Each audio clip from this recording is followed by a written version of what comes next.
বাংলাদেশে আওয়ামী লীগ ফিরে আসে মনে করবেন আবার আপনাদের ধান খেতে পাট খেতে আপনারা বাড়ি ঘুমাইতে পারবেন না। বৈষম্যবিরোধী ছাত্র আন্দোলনে নাহিদ ইসলাম কি বলল সেটা নিয়ে এত বিএনপির কোনো এত মাথা ব্যথাও নয়, প্রয়োজনও নাই। দর্শক, সামাজিক যোগাযোগ মাধ্যমে কিছুদিন আগে একটি বক্তব্য ভাইরাল হতে শোনা যায়, যেখানে বাংলাদেশ জাতীয়তাবাদী কৃষক দলের সাধারণ সম্পাদক শহীদুল ইসলাম বাবুল তিনি বলেছিলেন যে আওয়ামী লীগ ফিরে আসলে বিএনপি নেতাদেরকে পাট খেতে ঘুমাতে হবে। এই বক্তব্য এবং সমসাময়িক রাজনীতি নিয়ে তার সঙ্গে আজকে আমরা কথা বলবো।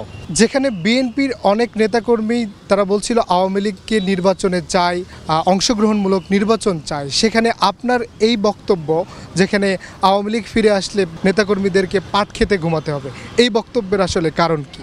না শোনেন, পতিত শক্তি ফ্যাসিস্ট শক্তি যারা, তাদেরকে আমরা এত দুর্বল করে দেখি না। আওয়ামী লীগের দ্বারা বিএনপি যত ক্ষতিগ্রস্ত হয়েছে, বিগত দিনে যত ইতিহাস আছে, যত গুম খুন জুলুম পীড়ন এবং আমরা যত নির্যাতিত হয়েছি, যত হামলা মামলার শিকার হয়েছি, এটা তো দুনিয়ার ইতিহাসে একটা নজিরবিহীন ঘটনা। সেই জন্য আওয়ামী লীগ এবং শেখ হাসিনা সহ তার কিছু নেতাকর্মী বাংলাদেশ থেকে পালিয়েছে, কিন্তু তার টোটাল উইং তো বাংলাদেশে আছে এবং তার সেট আপ বাংলাদেশে এখনও আমরা উৎখাত করতে পারি নাই।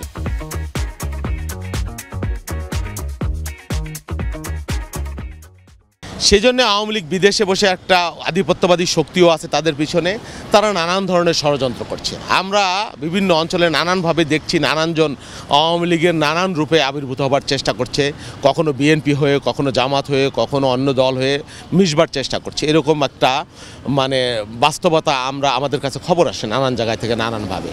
তো সব তো আর আমরা নিয়ন্ত্রণ করতে পারি না। আমি কৃষক দলের একটা সমাবেশে আমাদের এলাকায় তৃণমূলে সেখানে গিয়েছিলাম, সেখানে এই মেসেজ দিয়েছি যে আমরা এত অত্যাচারিত হয়েছি, আপনারা অত্যাচারিত হয়েছেন, কোনোভাবে এই আওয়ামী লীগকে যারা নিপীড়ক, যারা নির্যাতক, যারা নানান ধরনের লুণ্ঠন অন্যায়ের সাথে জড়িত, তাদেরকে কেউ কোনোভাবে যাতে প্রশ্রয় না দেয়।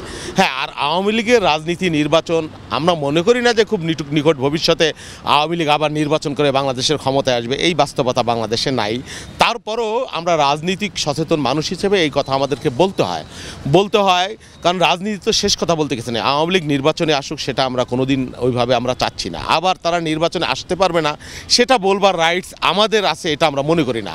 আর আওয়ামী লীগকে নিষিদ্ধ করা, আইন করে নির্বাহী আদেশে নিষিদ্ধ করা, সেই বিষয়ে আমার পার্টির পক্ষ থেকে স্পষ্ট করে বলা হয়েছে যে আইন করে নিষিদ্ধ করার অতীত বাস্তবতা অভিজ্ঞতা শুভকর না। সেই জন্যে সেটা একটা জুডিশিয়াল প্রসেসের মধ্য দিয়ে হতে পারে। আর সবচেয়ে বড় কথা, আওয়ামী লীগের অধিকাংশ নেতাকর্মী যারা অন্যায় করেছে, অত্যাচার করেছে, লুণ্ঠন করেছে, নির্যাতন করেছে, তাদেরকে রাষ্ট্রের অধীনে চমৎকার সুষ্ঠু সুন্দর একটা বিচার করতে হবে। যদি বিচার করেন তাহলে দেখবেন সত্যিকার অর্থে আওয়ামী লীগের আর অস্তিত্ব বাংলাদেশে থাকবে না। আপনি পার্টির হয়ে কি বলতে চান, আওয়ামী লীগ কি নির্বাচনে আসা উচিত কিনা? না, সেটা রাজনৈতিক কর্মী হিসেবে, রাজনৈতিক দলের একজন প্রতিনিধি হিসেবে, ন্যূনতম ছোট প্রতিনিধি বলেন যাই বলেন, আমি মনে করি যে কাউকে নির্বাচন করতে বাধা দেওয়া এটা আমাদের কাজ হতে পারে না। মানুষের মধ্যে আমরা ছেড়ে দেবো। আমার পার্টির ভারপ্রাপ্ত চেয়ারম্যান বলছেন এই সিদ্ধান্ত জনগণ নেবে আওয়ামী লীগ রাজনীতি করবে কি করবে না, সেই দায়িত্ব আমার না। কোনো একটা রাজনৈতিক দল হয়ে অন্য রাজনৈতিক দলকে নিষিদ্ধ করা বা নির্বাচনে অংশগ্রহণ করতে না দেওয়া, সেই দায়িত্ব মানুষ আমাদেরকে দেয় নাই। উপদেষ্টা নাহিদ ইসলাম একটা কথা বলেছিল, বিএনপির কথার টোন আওয়ামী লীগের সাথে মিলে যাচ্ছে, তার এই বক্তব্য আপনি কি মনে করেন? শোনেন, তারা নবীন রাজনীতিবিদ, আমরা রাজনীতি করি, আমার রাজনীতির বয়স 38 বছর, অনেকের বয়সও 38 বছরের ধারে কাছেও নাই যারা কথা বলছেন। সেই জন্যে রাজনীতির অভিজ্ঞতা দিয়ে বৈষম্যবিরোধী ছাত্র আন্দোলনে নাহিদ ইসলাম কি বলল সেটা নিয়ে এত বিএনপির কোনো এত মাথা ব্যথাও নয়, প্রয়োজনও নাই। তার কথা সে বলতেই পারে, গণতান্ত্রিক দেশ, উন্মুক্ত পরিবেশ। বা আমার কথার সাথে কে মিলে কথা বলছে সেটা আমার দেখবার বিষয় না। আমার কথা হলো আমি দেশের পক্ষে আছি কিনা, মানুষের পক্ষে আছি কিনা, আমি জনগণের প্রত্যাশা ধারণ করি কিনা, এবং সেই প্রত্যাশা ধারণ আমি করি না আপনি করেন, সেটা আগামী নির্বাচনের মধ্য দিয়ে প্রমাণিত হবে ইনশাল্লাহ, সুস্থ সুন্দর এবং গ্রহণযোগ্য ভোটের মধ্য দিয়ে।